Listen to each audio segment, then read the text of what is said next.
I'm here with a few friends. Guten Tag. Howdy. G'day. To review the Skyrunner radio control model aircraft from 9 Eagles. The blurb says it's designed for the novice pilot and moulded in EPO foam for crash resistance.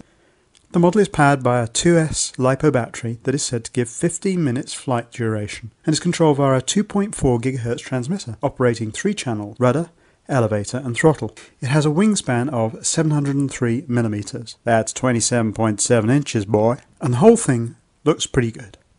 Looks like a turkey vulture to me.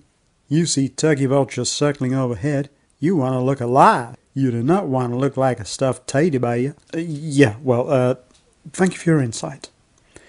There are a few cool features about the model. Firstly, the transmitter can be switched from mode 2 to mode 1 simply by turning it upside down. Extracting a couple of screws from the rear of the set and repositioning the aerial is all that's needed to finish the job. The prop has a very simple clip-on mechanism to avoid crash damage.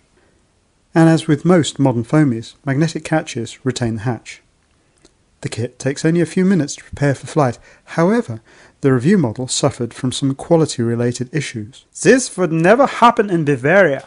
The wings come in 2 panels, joined with a carbon spar. Unfortunately, the hole in one of the wings was misaligned. This isn't difficult to correct if you've got the right tools and materials, but does mean that it'll take longer to prepare for the flying field. Using a rat tail file, create a hole that's correctly aligned, then fill up the old one by gluing a balsa wedge in place with foam-to-foam glue or any other adhesive that's safe to use on EPO foam. The receiver and servos are a single integral, rather noisy unit.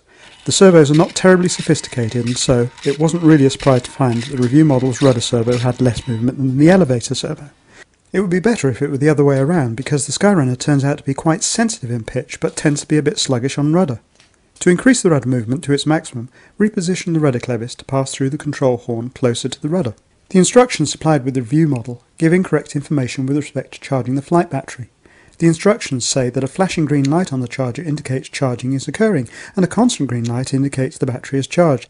However, the charger with the review model gave a constant green light while charging, and this light extinguished completely when the battery was charged. Voltmeter readings before and after charging confirmed that charging had been successful.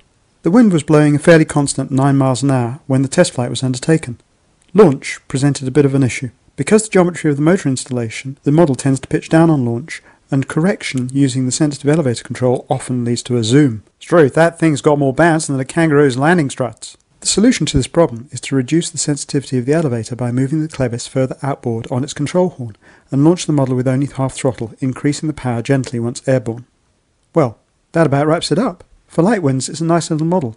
Of course, a little model is never quite as refined in its flight characteristics as a large model, but then again, a large model is more likely to get damaged by a novice pilot. Sounds about right. Ja, das ist gut.